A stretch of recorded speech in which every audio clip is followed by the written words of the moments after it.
Hello friends, आज एक गोष्ट सांगते तुम्हाला.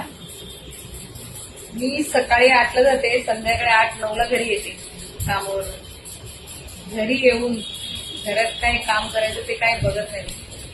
जागेवर बसते, तिथं बसण्या दिसत तिथं बसून ना माझं चॅनलला चांगले फॉलोअर्स आहे ना चांगले व्ह्यूज आहे, तरी मी तिथं बसून 2-3 तास रील बनवतो. ऐकते कोण माझ्यासारखं